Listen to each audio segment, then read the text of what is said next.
नमस्कार, आप देख रहे हैं ब्रेकिंग बिहार। अभी हम हैं जन स्वराज कार्यालय में। प्रशांत किशोर, चुनावी रणनीतिकार प्रशांत किशोर इन दिनों लगातार पदयात्रा से बिहार के लोगों में विकास की किरण, एक उम्मीद की किरण जगाने के प्रयास कर रहे हैं कि जब प्रशांत किशोर ही आएंगे तो कुछ होगा। तमाम नेताओं को उन्होंने नकार दिया है। कई जगह उनकी बातों से घमंड की भी बू आ रही है। जैसे उन्होंने कहा कि मुख्यमंत्री बनना मेरा इतना छोटा स्वप्न नहीं है और राज्यों में हमारा काम देखिए, और जब हम आए हैं तो लोगों को एहसास होगा कि काम किस प्रकार से होता है। सबसे पहले हमारे साथ उनके मुख्य प्रवक्ता संजय ठाकुर जी हैं। संजय ठाकुर जी, जो उन्होंने कहा प्रशांत जी ने कि मुख्यमंत्री इतनी छोटी सोच हमारी नहीं है। सही कहा है उन्होंने।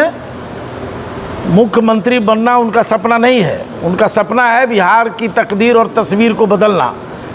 बिहारियों में जो रोज़ पलायन है, रोजी रोटी के लिए दूसरे प्रदेशों में जाना पड़ता है, शिक्षा के लिए पलायन है, स्वास्थ्य के लिए पलायन करना पड़ता है।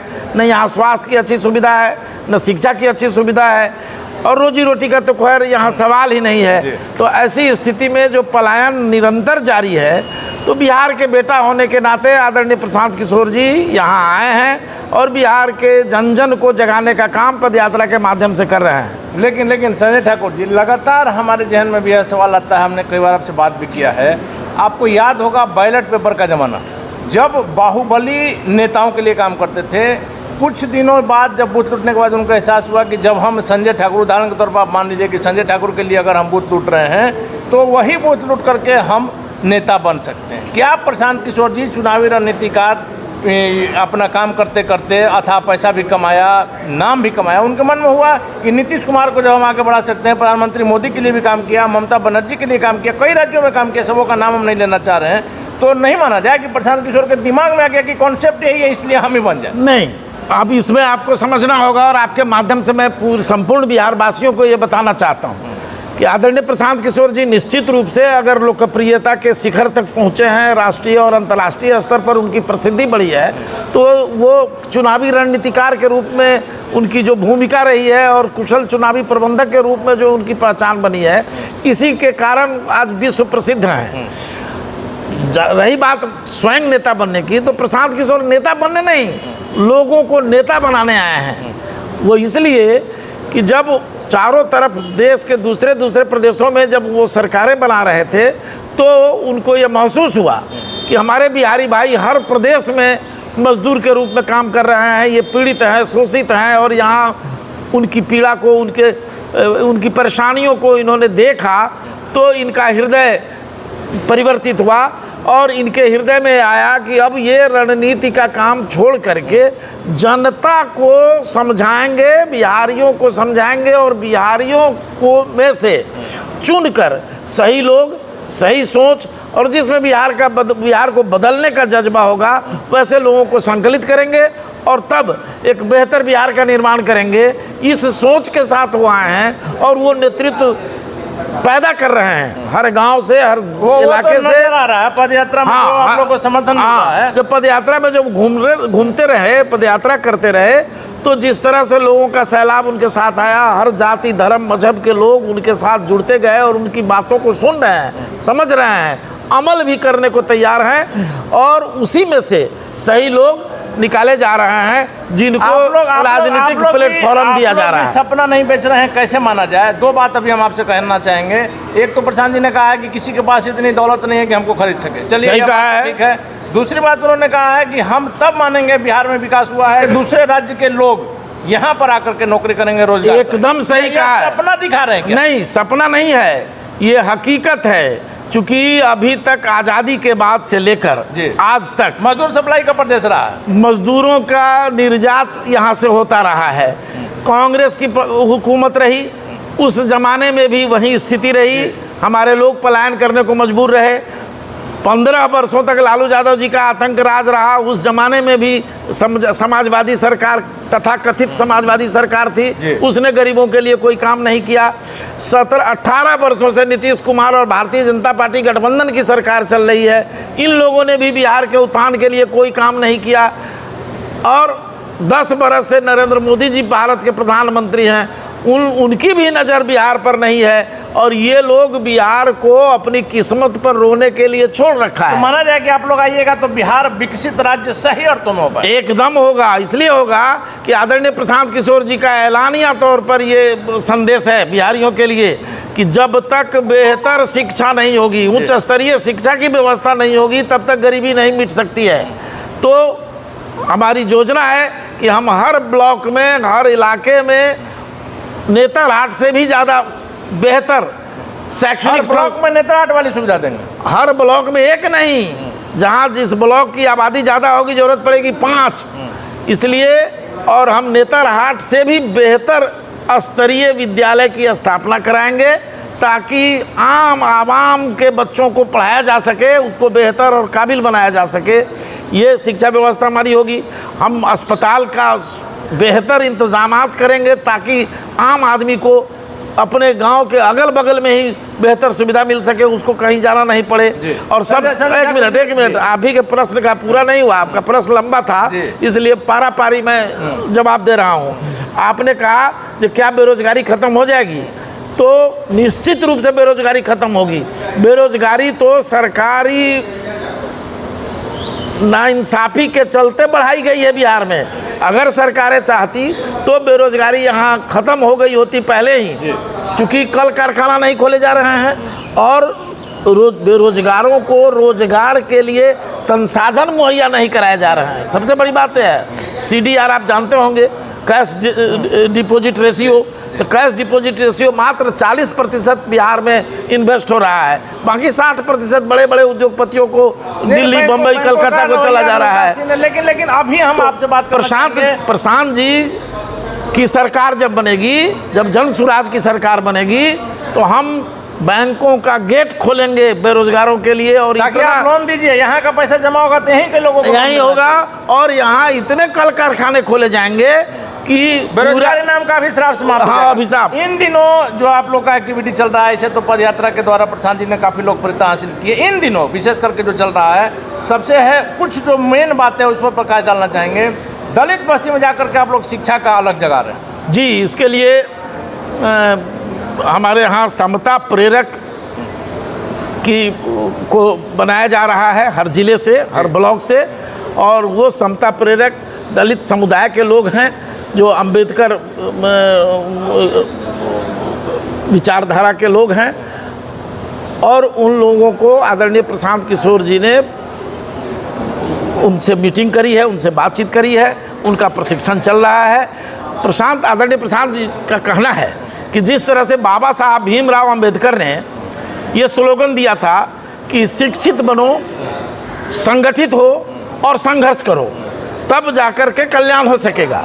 लेकिन सरकारों ने आरक्षण तो दे दिया, आरक्षण का कानून बना दिया, लेकिन असल काम जो शिक्षित करना था दलित, बिना शिक्षा के उस कानून का कोई मतलब हाँ, तो वो शिक्षित नहीं कर पाया और जिसके कारण आरक्षण का लाभ नहीं मिल पाया, जिस कारण आरक्षण का लाभ नहीं मिल रहा है और उनके जीवन स्तर में सुधार नहीं हो रहा है, वो आप जगा रहे हैं। तो हमारे जनसुराज की ओर से समता प्रेरक बना करके उन लोगों को गांव-गांव भेजा जा रहा है।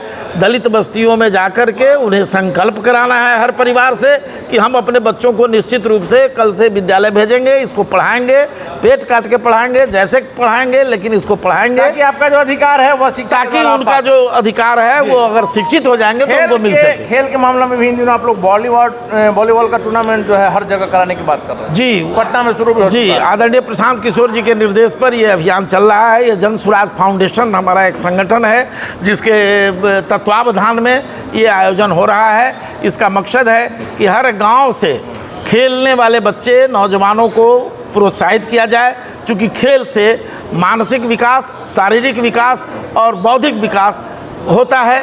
तो इसको जन सुराज ने गंभीरता से लिया है और हर ब्लॉक से टीम खेल रही है। टीम खेल करके जिला स्तर पर आ रही है। जिला में जब टीम फाइनल हो रहा है तो जोनल टीम बनाई जा रही है और वो जोन स्तर पर खेलेंगे। और जब सब जगह से जो लोग खेल करके जीतते हुए आएंगे उन्हें प्रदेश स्तर पर खिलाया जाएगा और वहाँ उनको सम्मानित किया जाएगा। हर स्तर पर जो लोग खेल रहे हैं, जीतने वाले को भी और हारने वाले को भी बॉल, नेट आदि पुरस्कार दिए जा रहे हैं ताकि, और उनको टी शर्ट जनसुराज की तरफ से, और ताकि उनके बच्चों को, नौजवानों को वॉलीबॉल खेलने वाले खिलाड़ियों को प्रोत्साहित किया जा सके, उसे एक उचित प्लेटफॉर्म और उचित मंच दिया जा सके। मंच दिया जा रहा है। घर घर जन सुराज की अलग जगाने के लिए कई जगह आप लोग कैंप भी खोल रहे हैं। जी जी, हमारे यहाँ अभी तक 14 कैंप पूरे बिहार में सक्रिय रूप से काम कर रहा है। अभी 14 काम कर रहा है जी, और जल्दी ही 6 और कैंप खुलेंगे। तो 20 कैंप के माध्यम से हम पूरे बिहार को आच्छादित करेंगे। हर कैंप में 100 से 150 से ज़्यादा पदयात्री हमारे वहाँ काम कर रहे हैं। ये हमारा उस कैंप का मूल मकसद है घर घर जनसुराज को पहुँचाना। वो जनसुराज के संदेश को, आदरणीय प्रशांत किशोर जी की सोच को और उनके विचारों को वो डेली जा रहे हैं और जा कर के गाँवों में लोगों को समझा रहे हैं, घर घर दस्तक दे रहे हैं और लोगों को बता रहे हैं कि आपकी तकदीर, आपकी तस्वीर तब बदलेगी जब जनसुराज सत्ता पर काबिज होगा, जब बिहार में सत्ता परिवर्तन होगा। नहीं तो बाकी सत्ताधारी दलों ने तो आपको बराबर ठगा है। और आप ये भी समझाया जा रहा है कि आप अपने बच्चों के भविष्य के लिए वोट करिए, दूसरों के बच्चा को मुख्यमंत्री बनाने के चक्कर में मत रहिए। ये बात भी लोग समझ रहे हैं और हर इलाके में ये घर घर हम जा रहे हैं और इसका मकसद है, संस्थापक सदस्य भी हम बना रहे हैं और आदरणीय प्रशांत किशोर जी ने अपने साथियों को लक्ष्य दिया है कि आप अगले 6 माह के भीतर 1 करोड़ से अधिक जनसुराज के संस्थापक सदस्य बनाएं और इस काम में रोज़ तेज गति से इस काम को संपादित किया जा रहा है। औसतन 10,000 से ज़्यादा लोग रोज संस्थापक सदस्य हमारे बन रहे हैं। संजय ठाकुर जी, आखिरी सवाल है। बिहार विधानसभा का चुनाव में अभी 1 साल से ज़्यादा है जी, करीब 1 साल 4 महीना अभी है, लेकिन तैयारियां आपके यहाँ लग रही जैसे कि अब अगले महीना विधानसभा चुनाव होने वाला है। आप लोग की एंट्री से बड़े बड़े राजनीतिक दलों में खलबली मची। निश्चित रूप से खलबली मची हुई है। आदरणीय प्रशांत किशोर जी ने तो 6 माह पहले कह दिया, संसदीय चुनाव से पहले उन्होंने घोषणा कर दी डंके की चोट पर कि बिहार में जनसुराज अकेले अपनी पूरी ताकत से चुनाव लड़ेगा और सभी 243 सीट पर हम चुनाव लड़ेंगे और किसी से गठबंधन नहीं करेंगे। और भारतीय जनता पार्टी गठबंधन हो अथवा कांग्रेस का इंडिया गठबंधन हो, दोनों का बिहार की धरती पर सुपड़ा साफ करेंगे बिहारी भाइयों के सहयोग से। चूँकि हम जात पात की राजनीति नहीं करते हैं, हम समाजवाद की राजनीति कर रहे हैं, हम गांधीवाद की राजनीति कर रहे हैं। उस गांधी जी को हम आदर्श मान के चल रहे हैं, राष्ट्रपिता महात्मा गांधी को। और आप देखते होंगे हमारे सभी बैनरों पर केवल महात्मा गांधी की तस्वीर है। और महात्मा गांधी ने कहा था कि जब तक गांव की झोपड़ियों में दिए नहीं जलेंगे, रोशनी नहीं आएगी, तब तक विकास की बात करना बेमानी होगी। इसलिए हमारे नेता आदरणीय प्रशांत किशोर जी, जो पदयात्रा अभियान के सूत्रधार हैं और जनसुराज के संस्थापक हैं, पैदल पैदल गांव गांव घूम करके लोगों को गांधी जी के इस संदेश को समझा रहे हैं और समझाने में कामयाब हो नहीं। और हम डॉक्टर भीमराव अंबेडकर के आदर्शों पर चलने वाले हैं और बिहार के संदर्भ में हम माननीय भारत रत्न कर्पूरी ठाकुर जी के विचारधारा को जमीन पर उतारने में लगे हुए हैं। तो गांधी जी, अंबेडकर साहब और कर्पूरी ठाकुर की विचारधारा को जमीन पर उतारकर आम और आवाम को जोड़ने का काम हम लोग कर रहे हैं। ये अभियान हमारा चल रहा है। इतना ही नहीं, खाली बिहार में ही नहीं, जो हमारे बिहारी दिल्ली में है, महाराष्ट्र में है, गुजरात में है, सूरत में है, कर्नाटका में है, आंध्रा में है, तेलंगाना में है, आदरणीय प्रशांत किशोर जी उनसे वीडियो कॉन्फ्रेंसिंग के माध्यम से लगातार बातचीत कर रहे हैं और सबको आह्वान कर रहे हैं कि आइए और बिहार को बदलने में अपनी भूमिका निभाइए। धन्यवाद। तो ये थे हमारे साथ जनसुराज के मुख्य प्रवक्ता संजय ठाकुर जी। प्रशांत किशोर ने समाज को बदलने की, बिहार को बदलने का जो बीड़ा उठाया है, निश्चित तौर पर अभी तक सभी नेताओं ने बिहार को ठगा है, जिसका सीधा प्रमाण आपको नजर आ जाएगा पलायन के रूप में। जब आप चले जाते हैं बिहार के किसी भी स्टेशन में, तो जो रेलगाड़ियों में जो भीड़ें रहती हैं, वो जो भीड़ बताती है कि किस प्रकार से बिहार के लोग बाहर के राज्यों में काम कर रहे हैं। प्रशांत किशोर का सीधा कहना है, कोई जाति कोई पार्टी नहीं, सीधे तौर पर विकास की बात करना। और वह उस दिन मानेंगे कि बिहार में विकास हुआ है जब दूसरे प्रदेश के लोग बिहार में रोजगार के लिए आएंगे। प्रशांत किशोर का जो अपना जो उद्देश्य लेकर के चले हैं, लगातार इस पर भारी समर्थन मिल रहा है लोगों का। वैसे में 2025 के चुनाव में जनसुराज जब कूद गई है, क्या कुछ इसका परिणाम होगा देखने वाली बातों को फिलहाल बने रहे हैं ब्रेकिंग वक्त।